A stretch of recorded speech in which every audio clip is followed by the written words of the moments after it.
aujourd'hui, hein, on oui, allume la télé. bonsoir Tania, bonsoir. Ouais, bon. Ok, merci. Bonsoir, leader de la légende. Bonsoir à vous tous. Bonsoir, Terminus. Merci, Tania, pour le soutien que tu nous apportes. Si tous les panafricanistes, qu'ils soient en Afrique ou hors de l'Afrique, peuvent le faire de cette manière, je pense que l'Afrique changera en un rien de temps. Le Togo est malade. Et ceux qui sont à la tête de notre pays constituent un grand danger pour l'Afrique et plus précisément l'Afrique de l'Ouest. D'autant qu'on les voit se présenter comme des présidents démocrates, on les voit tantôt se présenter dans l'AES comme des panafricanistes. Ils associent directement leurs images aux dirigeants de tous les pays de l'Afrique de l'Ouest. Ce qui voudrait dire qu'ils les impliquent en quelque sorte dans ces actes, dans ces différents crimes. Le Togo traverse des situations qui durent des décennies. Permettez-moi, dans notre constitution, la constitution la plus consensuelle, adoptée par 98% de Togolais en 1992, dans son article 12, il est écrit « Tout être humain a droit au développement, à l'épanouissement physique, intellectuel, moral et culturel de sa personne. » Mais je vous dis, quand on veut parler de développement, commençons par parler de la pauvreté d'abord, l'épanouissement. Au Togo, nous sommes 9 millions d'âmes. Plus de 3 500 000, selon la Banque mondiale, plus de 3 500 000 de Togolais vivent au-dessous du seuil de la pauvreté. Et ils ne se sont pas arrêtés là. Ils ont fait une projection que dans les années à venir, 1 500 000 de Togolais s'ajouteront encore à ces 3 500 000 qui vivent déjà au-dessous du seuil de la pauvreté. Mais rappelez que plus de 2 500 000 Togolais vivent à l'extérieur du Togo.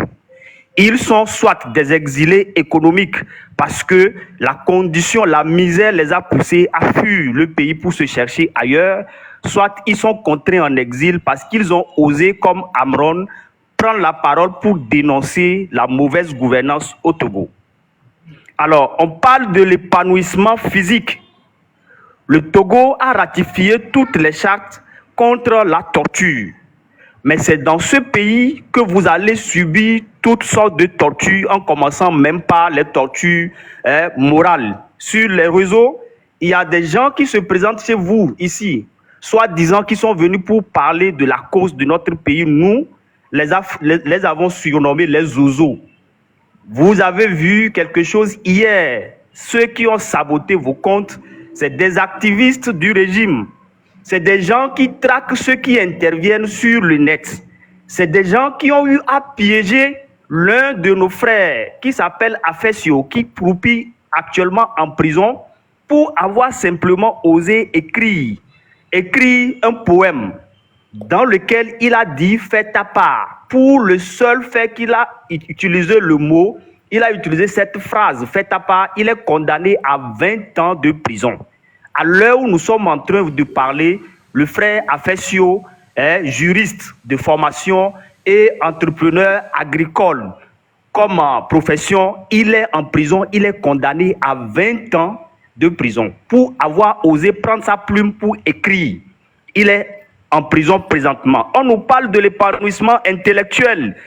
Nous avons droit à un épanouissement intellectuel. On t'empêche de réfléchir au Togo. On t'empêche de penser, on t'empêche d'émettre tes idées, d'avancer même des opinions contradictoires. C'est-à-dire que les points de vue de Togolais lambda ne comptent pas. Si vous n'êtes pas fort, vous ne devez pas parler. Si vous n'êtes pas un fort Nyansingbe, vous ne devez pas parler. Si vous n'êtes pas dans son camp, vous n'avez pas droit à la parole. Si vous n'êtes pas un activiste, on doit vous réduire au silence. Et quand vous bravez cet interdit, vous bravez cette peur et vous osez simplement parler comme Amron l'a fait rapidement, on délègue, on prend, on déploie des miliciens, soit ces gens-là que vous voyez que nous appelons des oiseaux, c'est des gens qui sont payés d'abord pour assassiner, c'est-à-dire que pour dire leurs frères et sœurs les regarder dans les yeux comme ça et finir avec eux. Soit avec la machette. En 2017, ils ont explosé la tête de quelqu'un à Mango. Le gars, ils l'ont chassé d'abord et il est revenu chercher sa femme enceinte. Ils le regardaient jeune comme eux. Ils ont pris des briques pour l'exploser le crâne. Je vous dis que c'est eux qui sont en cravate, qui sont sous les... Attention au langage. Il y a certains termes qui ne doivent pas passer. Il ne faut pas leur donner raison. Ok, Attention. merci. Voilà. Voilà, merci, merci. Maintenant, on nous parle également aussi de l'épanouissement moral et culturel.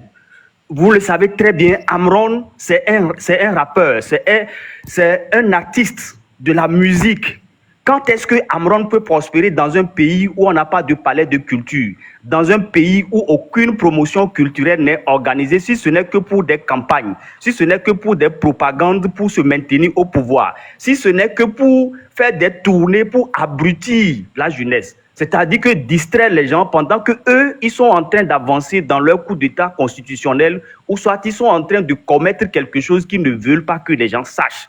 C'est à ce seul moment que vous allez entendre parler de l'épanouissement culturel. Là, on paye même, on trie les gens sur voler, qu'on paye, et eux, ils se promènent. Si Amron n'avait pas choisi la cause du peuple, il aurait pu également aussi continuer par manger tranquillement et ne pas parler et ne pas se faire entendre. Il serait avec sa famille.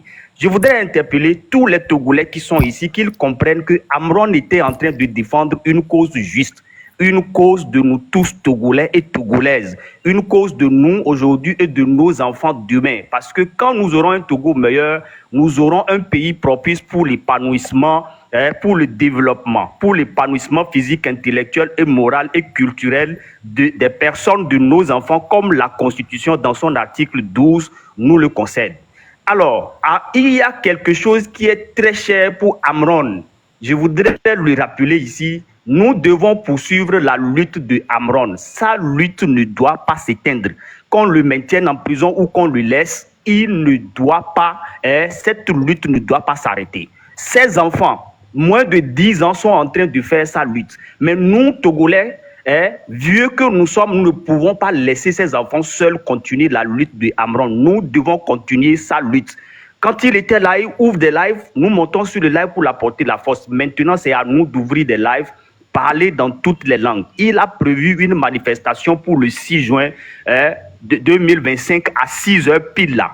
Je nous invite, sortons tous à 6 h pile le 6 juin pour occuper toutes les routes du sud jusqu'au nord, de l'ouest, à l'est, partout dans les... Monsieur Prince, c'est avant qu'on... Exactement, il a prévu une manifestation. Et... Oui. Oui, il a dit qu'il va fêter l'anniversaire au président, à son oncle, le président de la République, le 6 juin.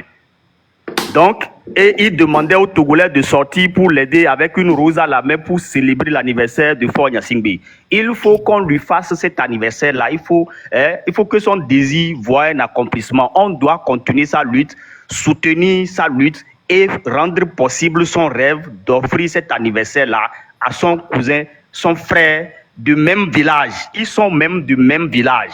D'accord? Ils sont même du même village. Mais il arrête sans aucun état d'âme. Il vient avec ses camps militaires pour l'arrêter comme si c'est un brigand. On va lui faire l'anniversaire, Togolais et Togolaises. Préparez-vous pour que les vœux de Amron soient accomplis. Je m'arrête là. Merci beaucoup. Ah, ils sont du même village. Mais là, c'est choquant. Waouh. Oui, ils